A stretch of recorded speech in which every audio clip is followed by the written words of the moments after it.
वलाकिन लियत्मइन्ना क़ल्बी, ऐ अल्लाह मैं चाहता हूँ कि थोड़ा इत्मीनान हो जाए।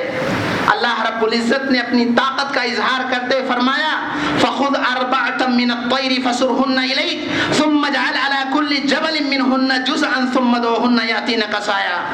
4 अलग अलग अंदाज के परिंदे लो, उन्हें ज़बह करो, उनकी पर चमड़ियों को निकालो, बोटी बोटी कर लो, गोश्त पोश खून सब अलग करने के बाद इन बोटियों को बाहम मिला करके 4 अलग अलग पहाड़ियों पर कोनों में रखो। सुम्मा दुहुन्ना यातीनका साया, फिर उन्हें आवाज दो। सारे परिंदे अपनी चमड़ियों के साथ, अपनी बोटियों के साथ, अपने खून के साथ, अपनी तमाम जिस्म के आज़ा के साथ दौड़ते हुए आएंगे। ये है हमारे रब की ताकत। अगर एक मुसलमान कुरान पर ईमान रखता है, अगर एक मुसलमान अपने रब पर ईमान रखता है, अगर एक मुसलमान अपने रसूल पर ईमान रखता है, एक मुसलमान अगर मरने के बाद रब्बुल आलमीन की बारगाह में हाजिरी पर ईमान रखता है, तो ये वो बातें हैं जो फज़ाइल आमाल से नहीं बयान की जा रही हैं।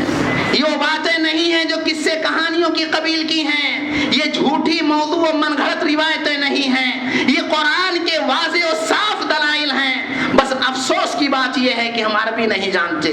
गर्चे हम अरबी नहीं जानते, लेकिन हम उर्दू में कुरान का तर्जमा तो पढ़ सकते हैं। अगर हमारे अंदर कुरान की अजमत, कुरान की मोहब्बत और रसूल अकरम सल्लल्लाहु अलैहि वसल्लम की अजमत हमारे सीने में है, तो यकीन मानो में हमें इस चीज़ों को पढ़ेंगे, जानेंगे और रब्बुल आलमीन से जो हमने वादा किया है कि तू ही हमारा रब है और हम तेरे ही बताए हुई चीज़ों के मुताबिक अमल करेंगे, तो यकीनन हमें ज़रूर एहसास होगा। इसलिए मुसलमानों, हमें एहसास कमतरी का शिकार नहीं होना चाहिए, हमें मायूस नहीं होना चाहिए। जुल्म सितम को देखते हुए हमें ये एहसास नहीं होना चाहिए कि हम बेसहारा हैं। हमें इस बात का एहसास होना चाहिए कि रब्बुल आलमीन मुश्किलात के बाद आसानियां पैदा करता है। हमें सिर्फ अल्लाह रब्बुल इज़्ज़त के इस वादे को याद करना चाहिए, व इन ततवल्लौ यस्तब्दिल कौमन गैरकुम सुम्मा ला यकूनु अम्सालकुम, कि ऐ लोगों, अगर तुम रूगर्दानी करोगे, तुम सही रास्ते से भटक जाओगे, बावजूद इसके कि मुस्लिम घराने में पैदा हुए, लेकिन इस्लाम तुम्हारे जिस्म पर, तुम्हारे घर में, तुम्हारे मामलात में नहीं है, तो अल्लाह रब्बुल इज़्ज़त दूसरे लोगों को इस्लाम पर लाएगा जो तुम्हारी तरह से नहीं होंगे। इसलिए मुसलमानों, हमें रब्बुल आलमीन की कुदरत को, उसकी शान और शौकत को समझना चाहिए। ये एहसास जिंदा रखना चाहिए कि अल्लाह रब्बुल इज़्ज़त गाफिल नहीं है, हर चीज पर उसकी नजर है, अलीमुम बिज़ाति सुदूर है। रात की तारीकी में काले पहाड़ पर काली चूंटी अगर रेंगती है तो उसकी आवाज को हमारा रब सुनता है। सैयदा आयशा रज़ियल्लाहु ताला अन्हा ने रब्बुल आलमीन की कुदरत का इजहार करते हुए फरमाया, सुब्हानल्लज़ी वसिअ समहुल अस्वात।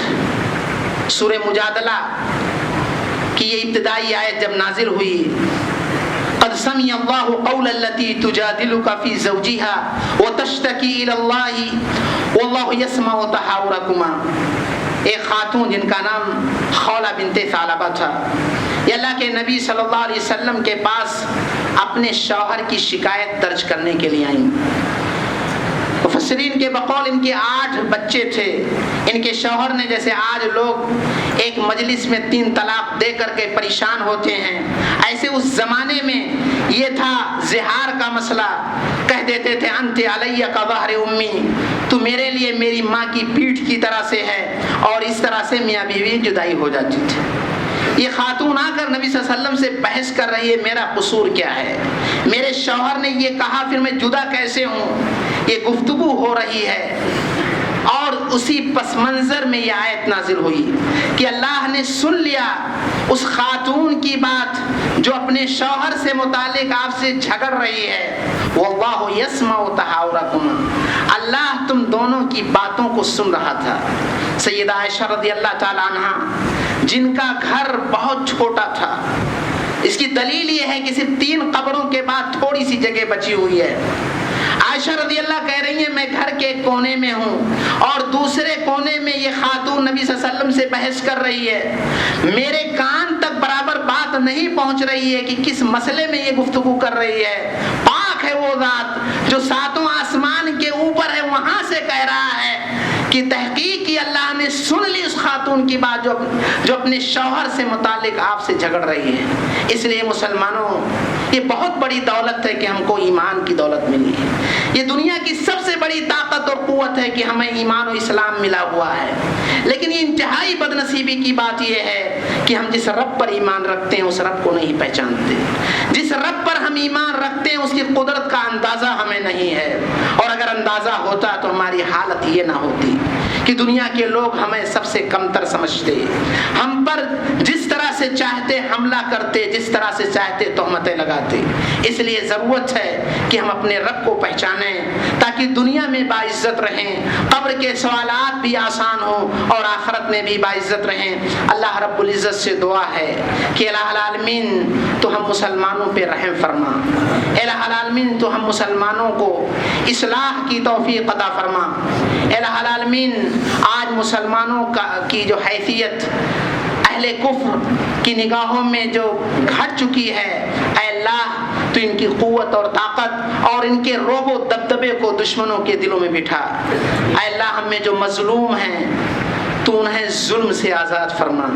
الہ العالمین دشمنان اسلام کو تو زیر فرما دے۔ اے اللہ تو مسجد اقصی کو خبیث یہودیوں کے شر سے محفوظ رکھ۔ اے اللہ تو فلسطین کو آزاد فرما۔ اے اللہ دنیا کے تمام مسلمانوں کی تو دستگیری فرما۔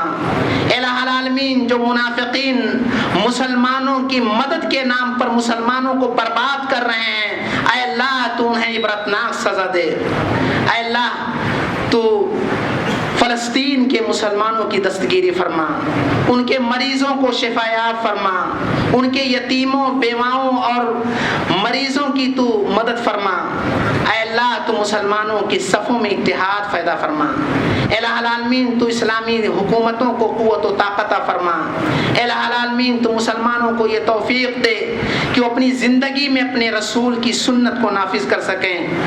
آمین۔ بارک اللہ لنا ولکم فی القرآن العظیم ونفعنی وإياكم بالآیات والذکر الحکیم، انہ تعالی جواد کریم ملک بر رؤوف رحیم۔